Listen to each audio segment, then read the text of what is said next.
বস, এই যে টিভিতে বিজ্ঞাপনে যা দেখি আর সব কিনতে মন চায় কিনে একদম ঘর ভরায় ফেলাই।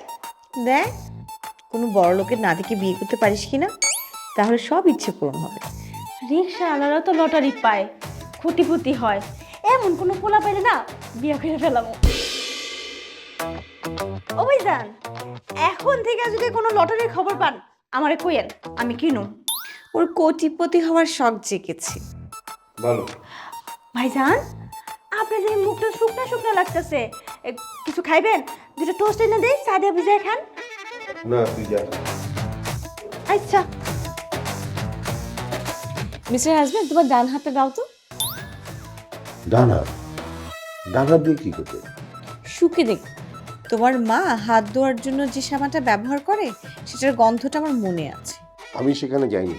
তোমার ডান হাতটা আমার নাকের কাছে নিলেই আমি বুঝবো তুমি তোমার মায়ের বাসায় গিয়েছো নাকি যাও। দাও।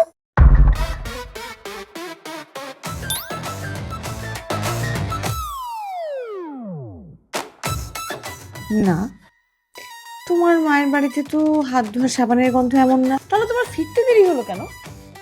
আচ্ছা, দেরি করে ফিরলে কি মনে হয় আমি আমার মার বাড়িতে গেছি? না, মাঝে মাঝে যাও তো, তাই আমার আবার ভয় লাগে তোমার মার কথা শুনে তুমি না জেনে আমাকে আবার ছেড়ে দাও। মার কথা শুনলে তো কবেই তোমাকে ছেড়ে দিতাম।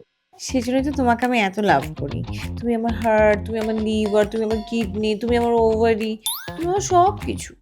হয়েছে হয়েছে, সব অঙ্গ প্রত্যঙ্গের নাম বলতে হবে না। না, তুমিই বলো, হার্ট, লিভার, কিডনি এগুলো ছাড়া কি একটা মানুষ বাঁচে? সেজন্য তো তোমাকে আমি কখনো ছাড়তে পারবো না মিস্টার হাজবেন্ড।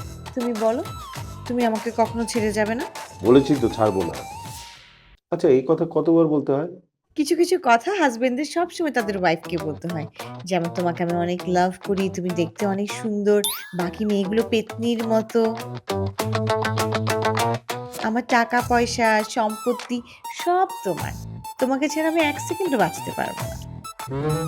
মৃত্যু হলে যেন আমার আগে হয়, তাহলে তোমাকে মরতে দেখার কষ্টটা আমার আর হবে না। তার মানে আমার মৃত্যু তোমার আগে হবে? তবা তবা, এ ধরনের কথা কি আমি আমার মনে স্থান দিতে পারি? এগুলো হচ্ছে পিলোটক, মানে বালিশের কথা। বালিশে শুয়ে এ ধরনের কথা হাজবেন্ডের মুখ থেকে শুনতে খুব ভালো লাগে। পৃথিবীর সব দেশের ওয়াইফরা তাদের হাজবেন্ডের মুখে এমন কথা শুনতে চায়, আমি একা না। হুম। আমি তো চাই তুমি হাজার বছর বাঁচো, তাই তো চাই পৃথিবীর সব কালো বিড়াল মেরে ফেলতে। কেন? কারণ কালো বিড়াল হচ্ছে ব্যাড লাক। তোমার সামনে থেকে গেলে যদি তোমার কিছু হয়,